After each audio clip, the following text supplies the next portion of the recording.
Hello guys, welcome. Para to sa mga no contact situation na nakikibalita sa kanilang mga person. So ngayon itatanong natin ano yung energy ng person mo ngayon, ngayong araw na to.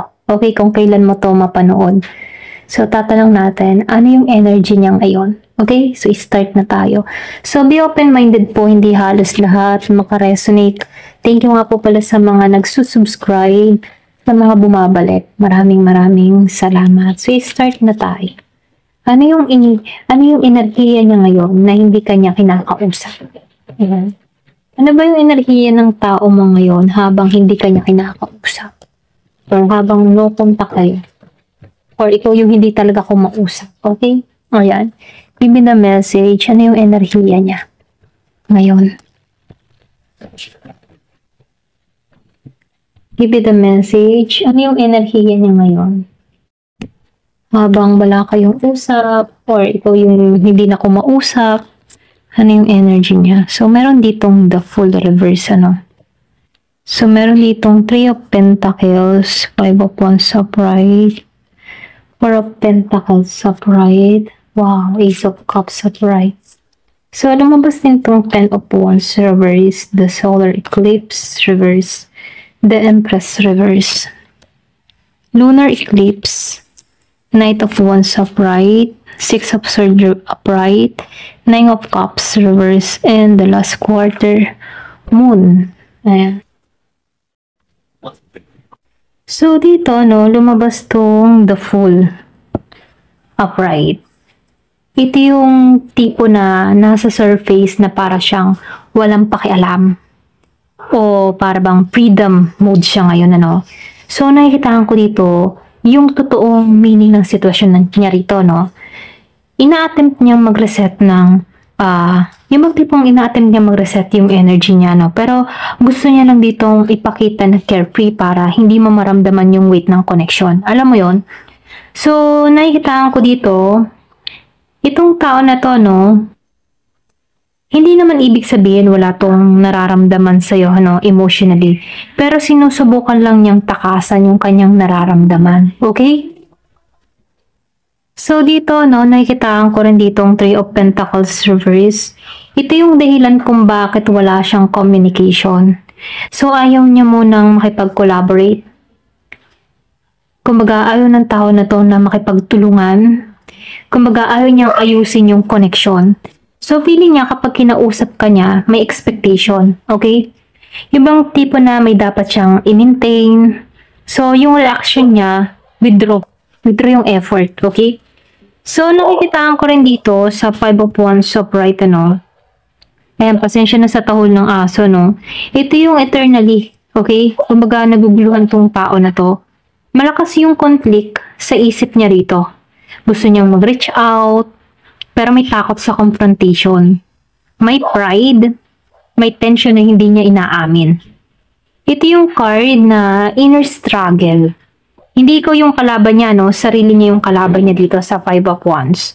So, nakikitaan ko rin dito, meron kang person na nag-hold. Kumbaga, nag-hold back siya. Ayaw niyang mag-open up, ayaw niyang magbigay ng vulnerability sa'yo, ayaw niyang ipakita na apektado siya sa'yo. Ito yung energy na tulad ng hindi ako mag-first move. Ganun yung energy na, ganito yung energy niya, Hindi ako unang mag-first move kahit miss ka niya. Alam mo yun? Ito yung energy ng person mo. So, ibig sabihin, may concern din siya rito tungkol sa control, Pero itong tao na to, gusto niyang may control siya sa emotion niya. Ganon. So, ibig sabihin, lately, pakaramdam niya, nawawala yon yung control sa sarili niya. Kaya, nagdi-distance na lang tong tao na to. So, dito, sa Ace of Cups, meron akong nakikitang twist. Kumbaga yung twist dito, nasa gitna ng pag-withdraw or dumadalo yung emotion niya sa'yo. Yung pag-withdraw niya, dun dumalo yung emotion niya sa'yo. So, ibig sabihin, hindi ito card ng paglayo. Ito yung card ng renew emotion. So, nakikitaan ko din dito, nasa puso ka niya ngayon. Yung iba, nasa puso ka ng tao na to ngayon. May soft spot ka sa heart niya rito, Kumbaga, may longing, may emotional overflow.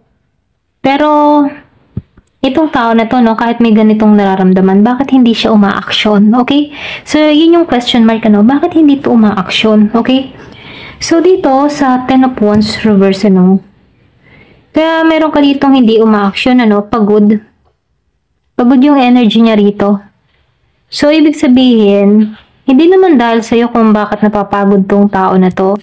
Pero, sa mga problema, ito lang nakikita ko, pwedeng sa mga problema niya personally, pwedeng responsibility and emotional burden lately, okay? So, nakikitaan ko dito, yun yung munang mag-handle ng connection habang overwhelmed tong tao na to. Kumbaga, gusto ng tao na to makahinga. Kaya nagpo-pull back yung energy niya rito. So, nakikitaan ko rin dito sa solar eclipse, ano, merong blockage. Kasi naka-reverse to. So, may blockage. Kumbaga, may mga bagay siya na hindi niya inaamin sa sarili niya. Kumbaga, tinatakpan niya yung totoong gusto niya. Nagpupumilit siyang maging okay, pero hindi talaga siya okay. Alam mo yun? So, may denial phase siya ngayon. So, dito, sa The Empress Reverse, so, napaka-sensitibo ng card na to. So, ibig sabihin, ano, nawawalan siya ng confident. Feeling niya, hindi siya enough. Pakaramdam niya ba, hindi niya ma-meet yung expectation. Alam mo yun? So, ibig sabihin, may insecurity pagdating sa kanya. Lalo-lalo na sa'yo. So, minsan, ganito yung energy ng person mo, no? Yung bang tipo na, gusto ko siya, pero baka masaktan ko lang siya. Okay? Or baka hindi ko kayang panindigan. So, ganun yung energy niya, no? Kumbaga, takot siya dito. Walang paninindigan. Ganon. Okay? So, nakikitaan ko rin dito sa lunar eclipse upright, ano? Merong trigger dito. So, ibig sabihin, ito yung nag-trigger ng silence niya. Okay? May malaking emotional shadow dito, no? Ayan, pasensya na lumalabas recently. So, ibig sabihin, yung bang sinunrise niya yung feeling niya. Okay?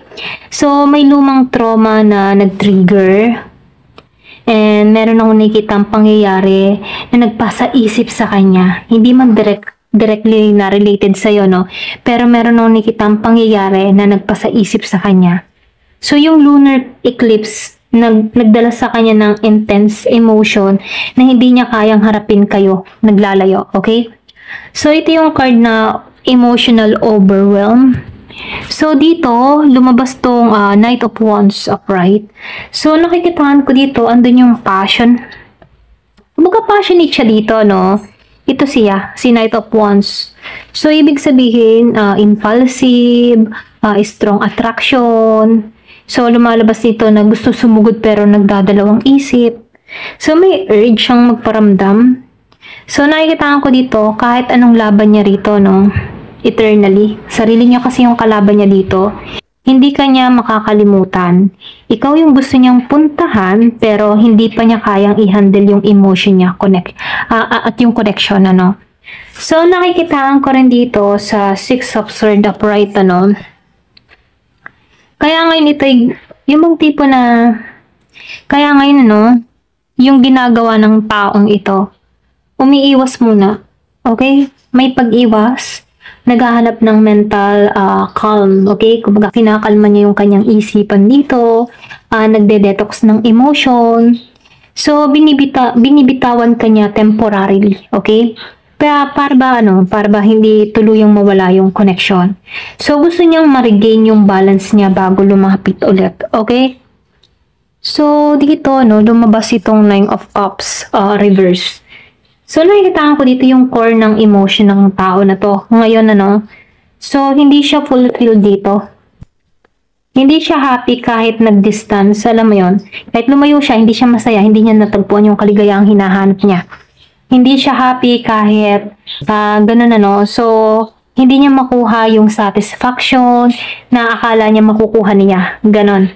So, ibig sabihin, kumbaga itong tao na to, no, yung tipo na his silent is not equal to indifference. Okay? It's more like na tulad ng Hindi ko alam paano ko hahawakan to. Ganon. So, para bang ayokong mawala to. Ganon, okay?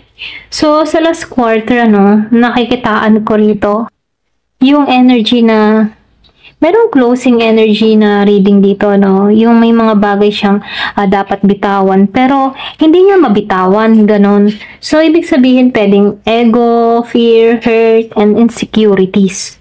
Kumbaga, nakikitaan ko dito, stuck siya, hindi pa ready mag-close ng cycle, hindi rin siya ready magsimula ng bago. So, meaning, nasa transition phase siya. So, nakikitaan ko din dito, no? Kung tatanungin mo kung may emotion pa ba siya sa'yo, o ang sagot, malalim, sa Ace of Cups. So, bakit hindi siya nagme-message? Kasi lumalabas dito, hindi actually, yung bang tipo na umiiwas lang siya rito. Plus, meron na nakikitang overwhelm. Kaya hindi ito nagme-message sa'yo.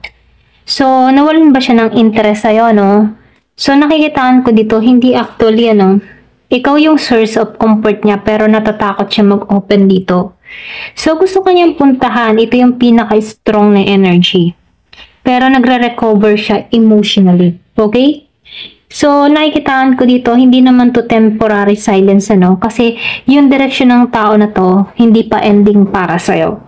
Pag nakaregain siya ng balance, babalik yung movement dito. Ayan, ito lang yung nakikita ko, So, ngayon, titingnan natin, ano yung next action niya sa'yo? Within 7 to 14 days, okay? So, titingnan natin kung a-action siya sa'yo 7 to 14 days. Ano yung action niya rito? Within 7 to 14 days. Give me the message. May pagkilos bang gagawin tong tao na to sa'yo? So, hindi halos lahat makaka-resonate, Ano yung action niya? Within 7 to 14 days. Ayan.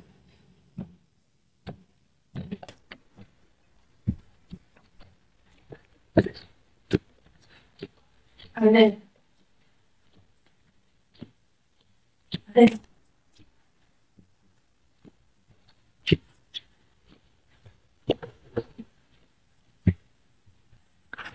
So, lumalabas dito, Kusa siya nag-distance dito sa The Hermit. Ito lang nakikita ko. Yung iba sa inyo, Meron akong nakikitang Virgo, Gemini, Aquarius, and Libra, Aries, Leo, Sagittarius. Meron ding Scorpio, Cancer, and Pisces. Ayan. So, ito lang nakikita ko. So, meron din ditong Virgo, Capricorn, Taurus. Okay? So, dito, nakikitaan ko rin dito, yung bang tipo na kusa siya nag-distance, hindi para i-end yung connection, So, lumalabas dito, meron nag-reflect. Gusto niyang maging honest muna sa sarili niya. So, ibig sabihin, nagsa-search to ng clarity, hindi pleasure, hindi distraction.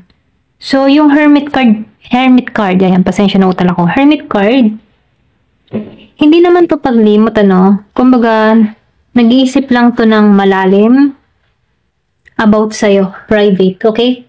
So, nakikitaan ko rin dito sa 7 of Swords, reverse. So, lumalabas dito, meron pa rin tong guilt na nararamdaman. Baka may mga bagay siya na hindi niya sinabi sa'yo, hindi tinupad, or biglaan siyang umatras dito, At ngayon nagsisisi siya. So, ibig sabihin, gusto na ng tao na to na maging honest. Pero nahihiya, pero, alam mo yun, nahihiya siya dahil kaya to nagtatago muna. Ito lang nakikita ko. Kaya ito yung nagtatago. So, hiya yung nangingibabaw sa kanya rito. So, dito, nakikitaan ko dito yung energy ng tao na to. Ayaw niya magsinungaling. Kumbaga, ayaw niya magsinungaling sa sarili niya, pero hindi rin niya alam kung paano aminin sa'yo. Okay? So, nakikitaan ko rin dito sa King of Wands sa reverse, Sa loob-loob ng tao na to, nagtatalo yung ego versus fear conflict. Okay? So, pag reverse yung King of Wands, ito yung nangangahulugan na mainit yung ulo. pwedeng defensive siya or pwedeng madaling matrigger. Nagre-react muna bago mag-isip, ganon. Pero deep inside, insecure. Kumbaga, ito yung nararamdaman niya rito, no? Hindi niya kontrolado yung sitwasyon. Kaya mas mabuting umatras na muna siya rito. Okay? Ganon. Ganon yung energy ng tao na to. So, lumalabas yung pride plus frustration na nagpupush sa silence niya. Okay? So, nakikitaan ko rin dito sa Temperance sa Pride. Ito yung card na kung saan merong ego issue tong tao na to. Deep inside, he still want harmony. Pero, nakikitaan ko dito, ayaw nitong mawala ka. So, gusto niyang ayusin pero hindi alam kung paano. Gusto magkaroon ng peaceful connection sa'yo, pero kailangan niya munang mabalance yung sarili niya, okay? Bago siya mag-approach sa'yo. So, dito, sa Two of Cups, nakikitaan ko dito, yung mga tipo na merong mismatch energy, okay? Not the end, but alam mo yun, the feelings na hindi kayo align ngayon. So, ibig sabihin, merong misunderstanding, pwedeng emotional distance din, na nakaka-apekto dito. Merong takot na baka hindi siya para sa'yo. So, yung reverse dito ng Two of Cups ay temporary disconnect, okay? Pero hindi naman to cut off. So, ibig sabihin, meron lang emotional imbalance. So, nakikitaan ko rin dito sa Page of Cups upright, meron akong nakikitang crush energy. So, nakikita ko dito, pwedeng crush ka ng tao na to, soft feeling, gentle affection. Kahit may conflict sa loob-loob niya, nakikita ko dito, nandun pa rin yung childlike feeling niya. Yung bang sweetness, pag-miss, umiikot yung isip niya, meron siyang mga idea na mag-reach out sa'yo. So, nakikitaan ko dito, meron din siyang pagtatanong sa sarili niya, kung bakit hindi niya ginawa ngayon. Alam mo yun? So, nakikitaan ko dito, very young yung energy niya. So, nakikitaan ko rin dito sa Five of Cups, upright, merong regret. So, guilt, sayang, nanghihinayang. Ito yung exact na nararamdaman ng tao na to, May panghihinayang. May iniiyakan siyang mangyari. Okay? May pili siya na may nasira, may patong-patong na disappointment sa sarili niya. So, hindi ikaw yung issue, ha? Sarili niya ang dinidibdib niya. Okay? Sarili niya ang sinisisi niya. Okay?